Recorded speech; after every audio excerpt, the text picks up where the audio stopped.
Welcome back to The Big Show. It's always nice to talk to a top comedian and a top celebrity and a man who's shot to mega fame. John Bishop, how are you? I'm very good, Alex. I love that introduction, although I'm not sure what part of that introduction involved me. And that's sycophantic to everybody, as you know, because we used to work on the same radio station. We followed each other and we've never met before. How is that possible? I know we did. We used to get your show sent to us. So I'd be in the radio station in Liverpool listening to you talking to celebs around the world. Well, I was up at a tower in the rain thinking, why is nobody here? Why is Alex just getting out of the bath with Girls Aloud and I'm here? It's never as glamorous as you think. I mean, radio or TV, really, well, is it? Now I'm on the other end of it and I can see what your world really is like and we're in a cupboard. Then, no, obviously, the Girls Aloud thing was just made up. It really was. And that's the thing about it. You get to talk to all different kinds of people and you came into it from a different angle because they book you because you're funny. But that's another pressure, isn't it? Because then you've got to be funny every week. To an extent. And the whole thing is that the worst thing you can ever say to a comedian when he's off stage is go and tell us a joke. And I always go, why? You never go up to a plumber and say, go on, fix us a tap. Go on, fix a tap. Prove you're a plumber. Come on. I think a lot of people have got to know you this year through that Michael McIntyre programme. Yeah. It really did do you gangbusters, didn't it? Oh, we did. I mean, we were talking just before we went on air about Michael himself and the career that he's had at the moment's exploding. But the benefit is that if he wasn't so popular at the time, he wouldn't have had that road show, and those of us who managed to get on it wouldn't have had the benefit of that. So it's been a great spin-off. And since doing that, I'm moving on to do Live at the Apollo. It's all good exposure because what it does for a comedian, it lets people see you do what you do. It's not, like you see a panel show and you see them doing something on a panel show. That's not really. Being a comedian is standing on a stage with nowhere to hide, just a microphone and a room full of strangers looking at you going, go on then, lad, make us laugh.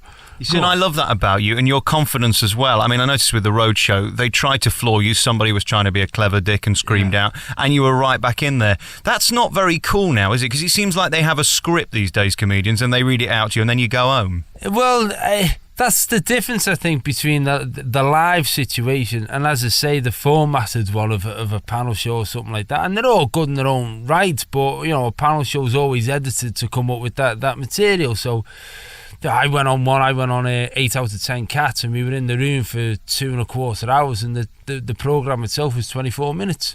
So what you get is a fraction of the reality of the situation, whereas a live stand-up, standing there and just going through your material and having to react off the audience, that's the purest way of seeing a stand-up. That's the best way, and that's, in all honesty, that's the thing that I know I could never not do, regardless of everything else that I do. Going out on the road and doing it's the be-all and end-all to me.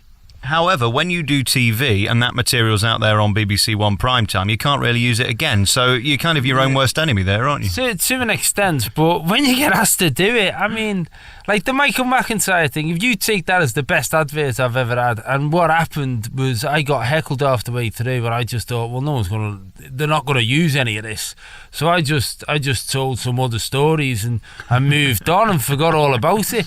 Now, I think if you can't come up with another 7 minutes of material, then you shouldn't be a comedian. It's what you do. It's what we do. And obviously what does happen, though, which is really interesting, is that you do get people coming up to you saying, oh, God, I hope you do that joke about so-and-so. And I think a joke's like a magician's trick. There has to be something at the end of it to go, that's the funny bit. It's not like a song, is it?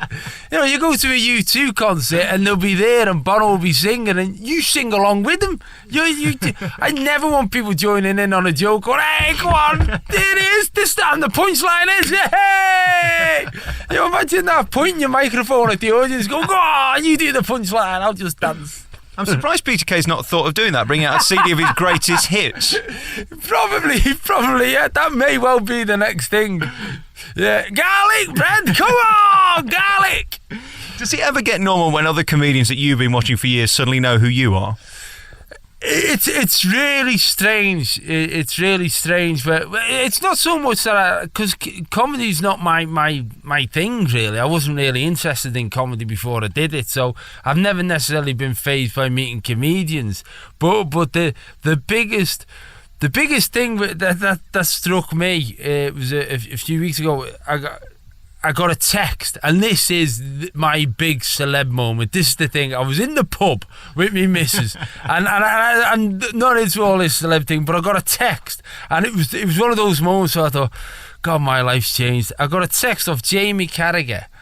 And Jamie Carragher sent me a text saying, Jonathan Ross has just mentioned you on his show. It was Friday night on Jonathan Ross. Jonathan Ross has just mentioned you on his show. Jamie Carragher. I'm sat there with me missus drinking a pint of mild. I was drinking the mild, not me missus. And I've got, look at that. And she went, you've changed. And it literally can overnight. And if you look at Michael, I mean, it's easy to poo-poo it, but 2 years ago he made his debut in the same dressing room as Ken Dodd at the Raw Variety, and then the next minute he's selling arenas up and down the country. Yeah, and he's done it because he's good. You know, whatever people say, whether you like his material or don't like his material, like him or don't like him, whatever, everyone's going to have that. You got to look at the bulk of people in this country. The majority of people like what he does, and he's brilliant at it, and he's funny. It's impossible to go and see him and not laugh. And I've known Michael for a few years, and it's been great to see the progression, particularly because, you know, I'm not necessarily like him in many ways, but what I've seen is that it opens the door to possibility. You think that could be someone else. You know, whether it's me or someone else, it just means that we've got an audience who like comedy. There's people in the UK who like to have a laugh, despite the fact that we live in this wet, miserable, bankrupt island. We like a giggle, and so I think it's brilliant. Comedy at the moment's the one thing that people seem to turn to when everything else is going wrong. And it's interesting as well, especially with your act and people like Peter Kay. We love a character, and we especially seem to love a character from the north, because we're not sure where the character starts and you end, if you know what I mean. But this is it. There's no start. I haven't got time to think about that. Yeah, there's always this thing as well about northern comedians, I suppose. People assume that there's that bit where you're trying to be funny because your life was miserable, because you had no shoes and you had to walk 10 miles to school and get beaten by your father when you came home before you went down the pit. Some of that's true. But there's also that little bit where it shows how universal comedy is. Because if you take again Michael's the posh kid. Michael went to my school, we'd have thrown bricks at Michael because he was posh. But, you know, people I know pay money to go and see him because he's funny. And if you take people with my accents, it will grate on some people's ears, but other people will go, well, that's a pleasant part of I suppose it's being a cultural ambassador. That's what I'm doing. I'm taking the message out there. You say you've got an accent. I hadn't really noticed. Where are you from? No, it's very subtle, isn't it? Well, this is the thing as well about being a Scouser, is people assume your accent gives you two things. It makes you either funny or it makes you hard. And somewhere growing up in Liverpool, you've got to make a choice which one you want to be. And I didn't want to get it back, so I went the other way. How do you feel about this thing about so many funny people coming from Liverpool? I mean, there does seem to be a trend, doesn't there? Well, everyone says that, but when you think about it, it's not necessarily people who do it for a living. It's not the people who do it in show business terms, because I'm not sure in on that level we've got more than anywhere else. But what we have got is a city of funny people. You know, if you're in Liverpool and you get heckled, it'll be funny. But if you're walking down the street and people talk to you, it's funny. You know, I did a play recently called One Night in Istanbul, which was a play about Liverpool winning the Champions League final. And we did it at the Empire Theatre, and it was fantastic. It was really, really good.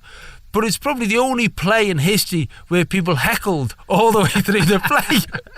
And they, because it was a comedy play, so as soon as you said something funny, they were throwing something out, and I kept on thinking, I'm acting now, I'm not a comedian. In the end, when we got to the last week, I just went, like, that'll do. And I just turned on all the hecklers. But it's just part of the humour of the city. It's brilliant. Do you think you're born funny then in Liverpool? I don't know about that. I think in terms of starting to be funny, I never really knew I was. I fell into comedy and I had no interest in it and didn't really plan to do it at all.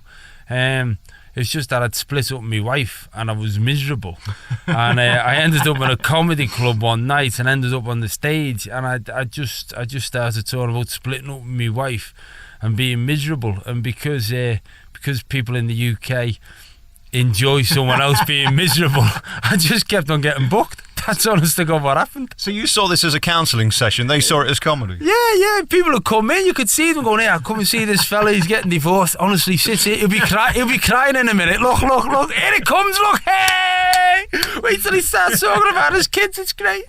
So you were doing Jeremy Carr before he was? Yeah, I was Jeremy Carr. I was the presenter and the DNA test all rolled into one. And of course, you're really an actor. I mean, that's what you are as a proper job. Baloney. That is the strangest thing on the planet. I've not done any acting. I did a panto. Right, I did a panto with Darren Day and Chesney Hawkes. Wow. I know. If you're going to do one, do it with the one and only. It's comedy. That was brilliant. I did that. And I did it because my kids say do it. I was really good laughing. I thought that's the only pretend thing I'm going to do. So I carried on doing the stand-up. And then I got cast in Skins. To be one of the dads in Skins, which was a bit of a shock to the ego to see you be a dad. I wasn't a teenager, and then I keep on getting these little parts, and I've just done this Ken Loach film, which was a serious part. This film, Root Irish, which will be out later in the year, and so it's just something that's evolved. But I never regard myself as an actor. What I do is stand-up comedy. Everything else that comes out of that is a bonus. I mean, doing comedy is a bonus. What's it like working on Skins? Because when I watch that, I feel I'm watching it for all the wrong reasons. Oh, you want to work on it? It's unbelievable. You walk around and keep on thinking, oh, no, don't, love, no. I've got all these scenes with my daughters crying into my shoulders. I'm going, oh, no. It's a challenge. Are you on a list anywhere? No, not yet, because I keep on saying, look, this isn't me, this is my character.